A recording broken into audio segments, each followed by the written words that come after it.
Welcome back to Animal Crossing New Horizons. I'm dear darling. Should we see what's going? Oh, that's weird. the mic stand.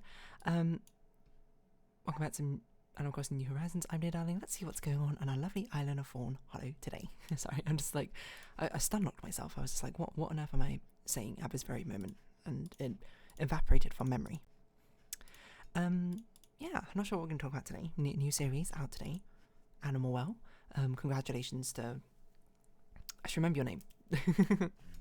I can imagine your picture. It's like the janitor guy from that cleaning game or whatever, and he's like pointing at the screen. For guessing correctly, I know your name. I know your icon, which is how I remember people. For guessing correctly, Cyborg. That's it. Hello there, everyone. Right now in Fawnhallow, it's 5:39 p.m. on Saturday, February 1st, 2025. Which I don't know if that means I was too obvious on my hints or too vague on my hints before. Well, to be fair, not many people guessed, to be honest. So. But yeah, Animal Well is something which I've heard so much about and I was pretty excited to play, but this entire time I thought it was a Metroidvania like Hollow Knight, or maybe better put something like Tunic, that's it, where it had a focus on the mechanical elements of it first, and then it also had like these puzzle elements or diegetic environmental storytelling. But it was only very recently I found out that, oh no, it's actually primarily sort of about like uncovering mysteries first and foremost. I'm not going to say it's a puzzle game first and foremost necessarily, because I don't know if that's true, because it's like a Metroidvania puzzle game, I guess. Where it's got a lot of like overlapping sort of different things to explore and wonder and figure out. So if anything, maybe I'd say it's a bit closer to Fez with enemies in, for, I don't know, for some reason, with danger. A dangerous Fez. So yeah, I mean, it was gonna originally like wait until another Crab's Treasure was done until I played it, and until I found out it was basically a puzzle game, and I was like, what? Well, Talos Principle's ending soon. So sorry to a game which was originally gonna go after Talos Principle, you got pushed. And I think that's fine, because I think going from a very intense puzzle game to much more sort of exploration-based game, I think is a nice sort of change of pace, right? I'm trying to keep the vibes a little bit different from series to series if I can. Not always successfully. So the thing after Everhood will probably be something much more cozier and softer, is my guess. Maybe it won't be, I don't know. Anywho, so yeah, the thumbnail art I was finishing off this morning, essentially. And I know I was saying in the videos, being like, oh yeah, it'd be a really quick one or something. It still took 2 hours in the end, mainly because I was just like, I don't really know how to do this rendering style. So I was like, the background is relatively simple. It's basically just line art and then some not vague colouring, but like colouring underneath, which doesn't have to necessarily ascribe to the exact line art. It's quite painterly underneath. But then I was looking at the rendering on the kangaroo character in the actual like splash art. It's not called box art. And I was like, whoa, what is going on here? Because I thought it was just shading with like slightly different colours, but it's like, no, it's like some sort of very brushy sort of style of strokes on there. And I was like, is this like some sort of painterly brush? Like, I don't know what it is. So I tried to use like a watercolour brush and Clip Studio Paint, and I was like, I don't know how painting in watercolour really works. I know it's like layering and like stuff, and you know, obviously it like takes colours from what you've already put down, but I'm like, I don't normally paint like this. I normally like separate all my colours by layers, because I paint in a very sort of vectorized style, I suppose. In a very layered style is perhaps the best way to put it. I don't really do a lot of colour mixing. So I was like, yeah, no, but we'll just sort of send it and we'll see what happens. It looks alright. I think this doesn't quite match the art style exactly. Like it's not like an absolute, it's not like one where I feel like I've mimicked, where I did it and I was like, I've mimicked this art style very well. Nothing like One Shot Everhood. What else like mimicked the art style really well? Like Beacon Pines, I think, did it pretty well. True Colours, Life is Strange True Colours is actually one of the best ones. But that's like not got like a very particular art style, I suppose. It's just sort of like it does have an art style, but not like one which is far removed, I suppose, from abnormality. But yeah, it's one where I didn't think like I hit the mark that well, to be honest. Like I've got similar vibes, but it doesn't look, I wouldn't look at it and be like, this feels like it was made by the same artist or something. Or it doesn't look like something translated into the art style. But anywho, yeah. Why is the music just stopped? Oh, it's because I'm like halfway sitting next to Kiki Slider. So it's trying to play Kiki Slider's song very, very quietly. But yeah, I mean, it was good that it was an easy, still relatively quick one to do, to be honest. It was not one which required a lot of overhead thinking or latent concentration. It was more experimental. But yes, I do need to finish off the Animal Crossing Farmland art. I still have almost 2 months left to do it. I think the refined sketch is done for it. I'm not actually sure last I left off, or is a rough sketch done? I've recorded, how many hours of it have I recorded so far? That's a 1 hour video. That's about 40 minutes. That's about 30 minutes. These are the roughs? I'm still doing the roughs? That is crazy. These are pretty detailed for roughs, to be honest. I guess it makes sense though, because there's still a lot of overlapping things. So I've done the roughs with most of the characters. But this one has, not the most characters, but the most like rendered characters, I think, compared to some of the previous ones. I've got 2 characters left. I've got Audie and Biscuit, which I've not done the rough sketches for. This actually looks genuinely very cool. It's fun. I don't know if it's going to be evocative of Animal Crossing per se, because it feels like a pretty big departure from usual style, but I think it is very cool nonetheless.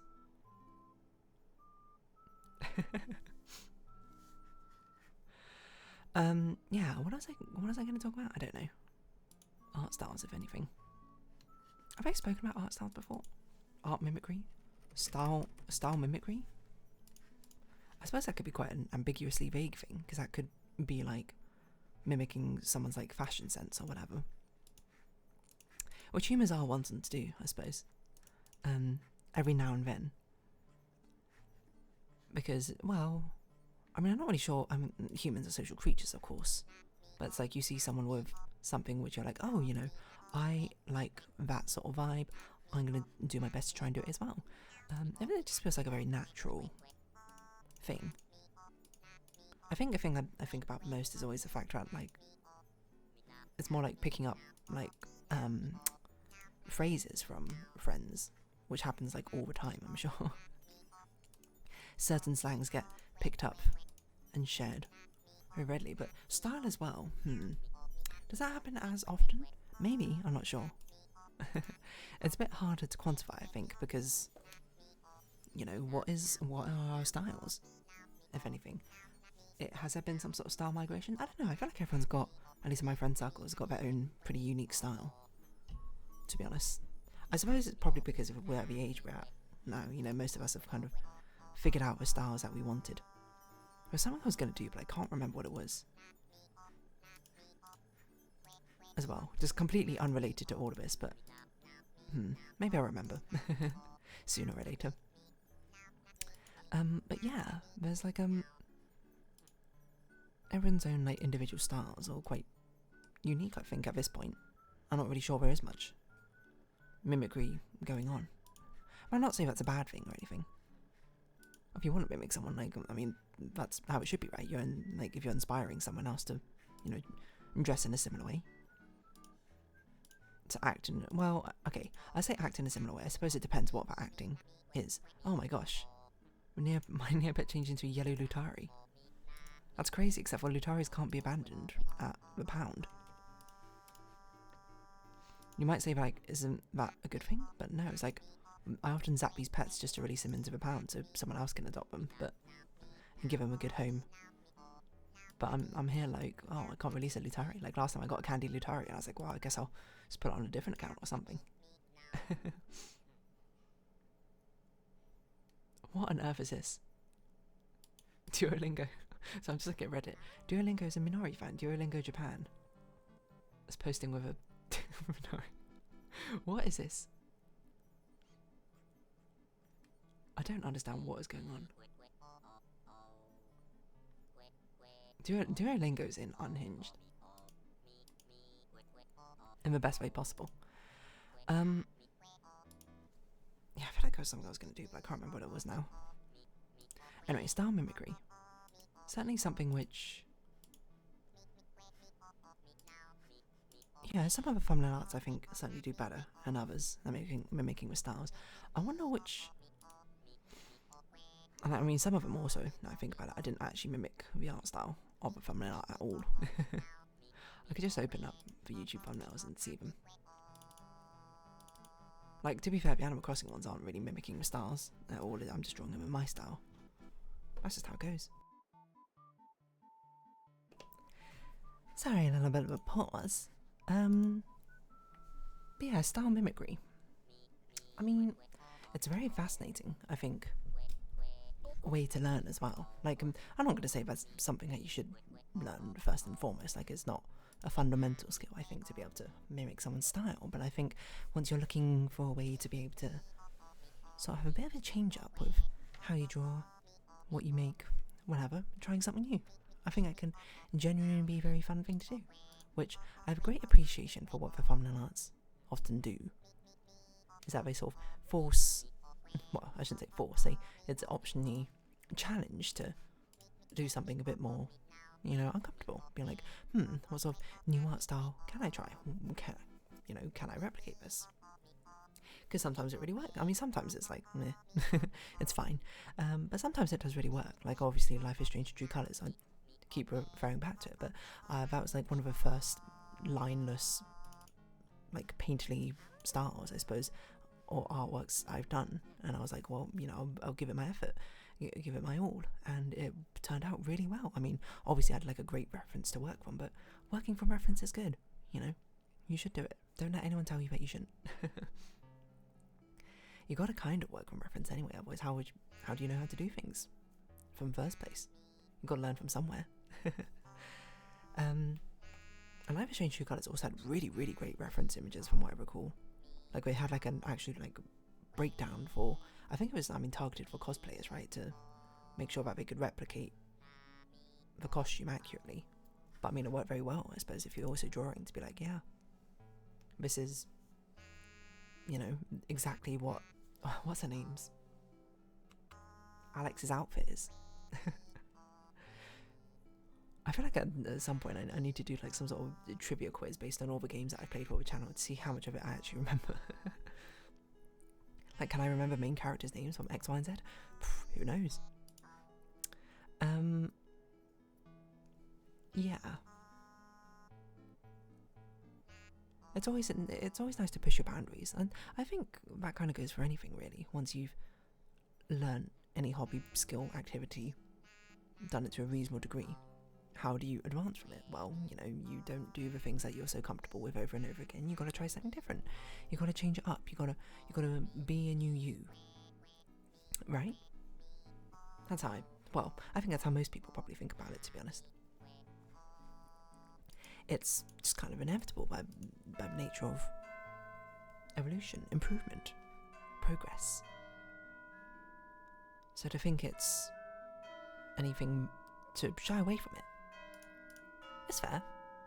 It's not like you can always be pushing the boundaries all the time, every single day.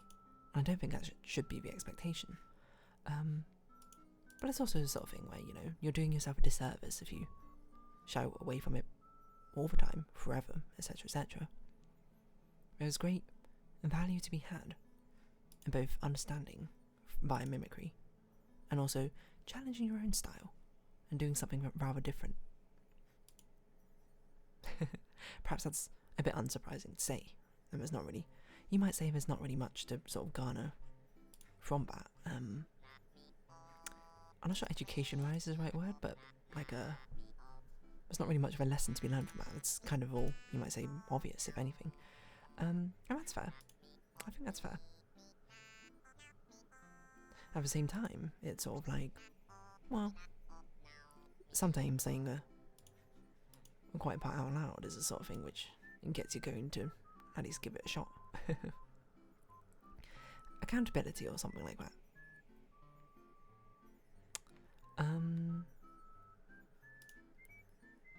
But yeah, what are we going to talk about? I mean, I guess we're talking, like, what else can I say? I mean, about style mimicry and that sort of thing.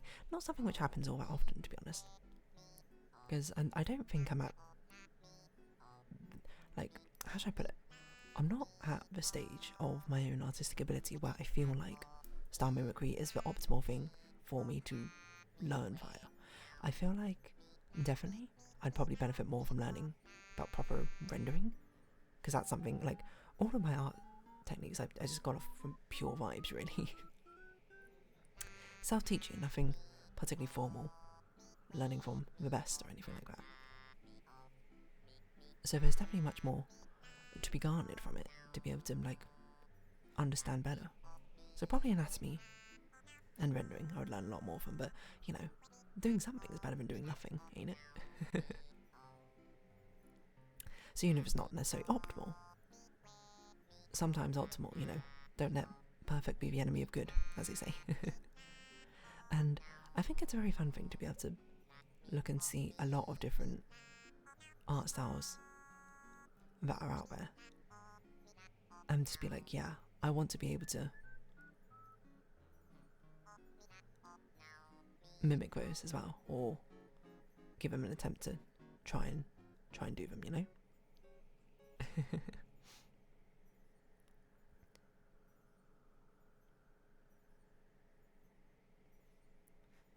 Because I don't know, I guess it serves for inspiration. And that can't really be a bad thing. Inspiration's a great thing when it comes to art. Anyway, style mimicry. Which one do I think was the most challenging to try and mimic style? Maybe Vitalis principles, because they're 3D models. That's pretty difficult to mimic through 2D rendering, at least from my own experience. What was the easiest one?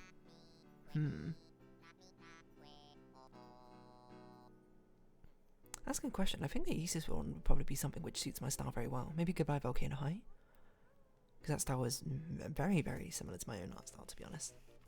And it translates pretty directly. You don't have to come up with some crazy costume as well. Just literally what Fang is wearing. I remember Ori was quite a difficult one as well. It's always very difficult trying to translate to, like, a non-human quote-quote character. Humanoid. Like, I know Dee's not human, but you know what I mean. She's basically humanoid. Human basically with just fur, so... like a costumeless character is perhaps a way to put it. It's always a difficult translation, and sometimes you just gotta sort of hype it out. Yeah, I'm looking at all of them. Like, Everhood and One Shot are both surprisingly on point for the style. Tangle Tower as well, I think. Stray was a bit of a miss, I think. That's another 3D one, which was also very difficult. The 3D ones are always very difficult because it means that the only way it really makes sense is to do like a lineless sort of painterly rendering, but I'm like, I don't know how to do that particularly well in the first place, so I'm very much in the vector style. Anyway, it's a fun sort of thing. So Animal Well, I think it was an okay one. Could have been better, could have been worse. Probably didn't help by the fact that I left it so late to do anything, but so be it. Anyway, on that note, I think I'll round this episode off here. So if you have been watching, thank you very much. It's been Animal Crossing New Horizons. I've been Dear Darling. Likes, comments, subscription, shares, greatly appreciated. Socials, Discord down below. Hope to see each other again, but for now, it's our farewell. So until next time, bye bye for now.